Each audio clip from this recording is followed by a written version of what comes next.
आदाब, सत श्री अकाल, अस्सलाम वालेकुम। देखिए, आज मैं जो आपसे बात करने जा रहा हूं, हर प्रोफेशन में कहीं ना कहीं, चाहे गवर्नमेंट मुलाजमत हो, प्राइवेट सेक्टर हो, और भी बहुत सारी चीजें हैं, चाहे बिजनेस आपको सेटअप करना चाहते हो, बैंक से आपको कोई लोन लेना हो, हर चीज में ना क्वालिफिकेशन मस्ट है। आप 8th पास होने चाहिए, 12th पास होने चाहिए, ग्रेजुएट होने चाहिए, PhD होने चाहिए। डिफरेंट स्टेजेस हैं एजुकेशन में तालीम हासिल करने की। वैसे ही कहीं भी आपने अप्लाई करना हो तो उम्र का भी एक वो बार है। जैसे रिटायरमेंट की एक एज है कि 60-62 के बाद आपको गवर्नमेंट से रिटायर कर दिया जाता है, जो भी आप जॉब करते हैं, या बुढ़ापे में आप इतने बूढ़े हो जाते हैं कि कहीं ना कहीं आप उस लेवल का बिजनेस अच्छे ढंग से नहीं कर पाते। और जॉब लगने का भी एक एज है कि 18 साल के ऊपर होंगे तो आपको जॉब के लिए अप्लाई करना है, या वोटिंग राइट भी आप 18 साल से ऊपर होंगे तो आपको वोट डालने हैं। लेकिन दुनिया में और खास करके हिंदुस्तान में भी एक ही प्रोफेशन ऐसा है जिसमें कोई एज बार नहीं है, एज की कोई लिमिट नहीं है, और कोई क्वालिफिकेशन की आपको जरूरत नहीं है। आप 8th फेल हैं, 10th फेल हैं, या आप स्कूल कभी जिंदगी में गए ही नहीं, वो प्रोफेशन सिर्फ और सिर्फ सियासत है। पॉलिटिक्स जो है, आप बगैर पढ़ाई के, बगैर एज बार के, बगैर एज लिमिट के जो वो कर सकते हैं। और कहीं ना कहीं मैं आपको ये वीडियो दिखाना चाहता हूं। ये एक न्यूज चली कल, फारूक अब्दुल्ला जो नेशनल कॉन्फ्रेंस के प्रेसिडेंट हैं, वो मड़वा किश्तवाड़ का बहुत दूर दराज का इलाका है, कल उन्होंने वहां विजिट किया। पहले आप ये मैं आपको ये वीडियो दिखाता हूं, उसके बाद बात करते हैं।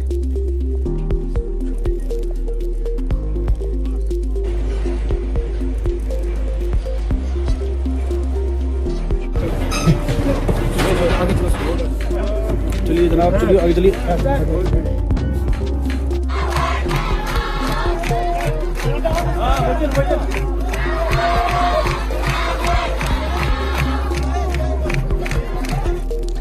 आपने ये वीडियो देखी होगी। देखें, इसमें फारूक अब्दुल्ला साहब हैं। आज की डेट में उनकी एज 85 प्लस है, 85 साल से ऊपर हैं। देखिए किस तरीके से इतने दूर दराज इलाके में गए, घोड़े पे भी बैठे हैं, 2-3 लोगों ने उनको पकड़ा भी है, बिकॉज चलने में उनको प्रॉब्लम आ रही है। वो लोग उनको हेल्प कर रहे हैं चलने में भी, सोटी भी उनके हाथ में है। और जब वो जलसा करते हैं, वहाँ लेडीज हैं, बच्चे हैं, जब वहाँ गाना बजाना होता है उस पर डांस भी करते हैं। तो ये सारा ये जो मंजर देख के मेरे दिमाग में एक ही चीज आई, क्या सियासत जो है इंसान को बूढ़ा नहीं होने देती, या लालच जो कुर्सी की है, अख्तियार पाने की है, पावर पाने की है, वो इंसान को बूढ़ा होने नहीं देती, या ये उस बेटे की नालायकी है कि फारूक अब्दुल्ला साहब 85 साल की उम्र में भी इतने दूर दराज इलाके में आज भी लोगों के बीच में जा रहे हैं, तब जहाँ की उनका बेटा उमर अब्दुल्ला नौजवान है, पार्टी के लिए काम कर सकते हैं, तंजीम को मजबूत कर सकते हैं। तो क्या उस बेटे की नालायकी है कि आज की डेट में भी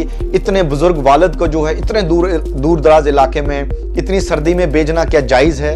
ये तो मैं इसलिए बात कर रहा हूं क्योंकि फारूक अब्दुल्ला साहब जो है वो टॉलेस्ट लीडर है हमारे जम्मू कश्मीर के, बहुत प्यार करते हैं लोग उनसे।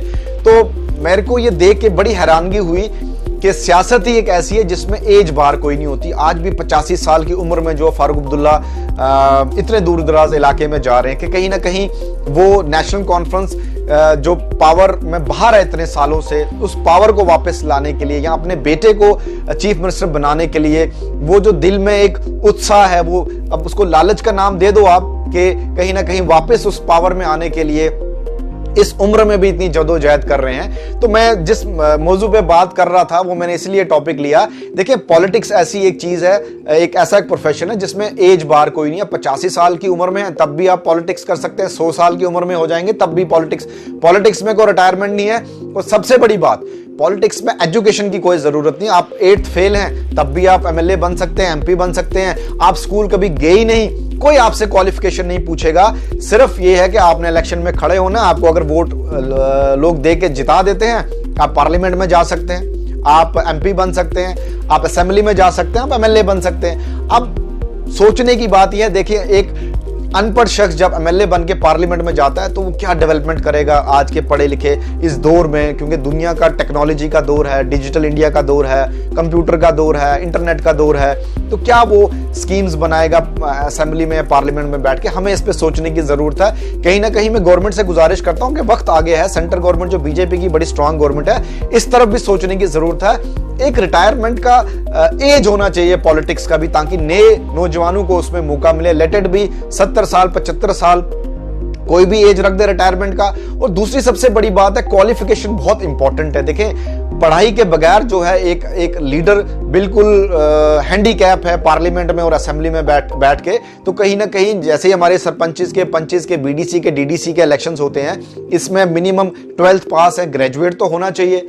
एमएलए और एमपी के इलेक्शन लड़ने के लिए मिनिमम ग्रेजुएट क्वालिफिकेशन होनी चाहिए, जिससे अच्छे पढ़े लिखे लोग सामने आके अपने लोगों के डेवलपमेंट के बारे में कुछ सोच सके। तो मैंने ये फारूक साहब की कल वीडियो देखी, तो मैंने सोचा इस मौजू पे आपसे बात की जाए। तो इन शॉर्ट मैं आपसे कहना चाहता हूं, जो ये सियासत है, जो एक कुर्सी की लालच है, ये इंसान को बूढ़ा नहीं होने देती।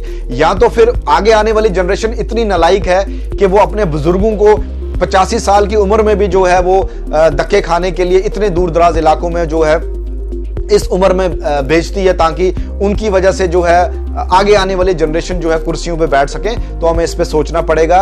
हमें अपने बुजुर्गों की इज्जत करनी है, हमें अपने बुजुर्गों को इस उम्र पे एटलीस्ट आराम देना है।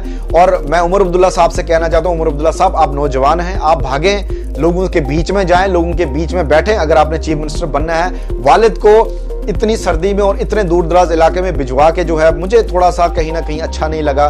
फारूक साहब की हम सब लोग जो हैं जम्मू कश्मीर के बहुत इज्जत करते हैं, बहुत दिग्गज लीडर हैं जो जम्मू कश्मीर के हैं। उनको अल्लाह सलामत रखे, उनकी सेहत अल्लाह ठीक रखे, हम उनके लिए यही दुआ करेंगे।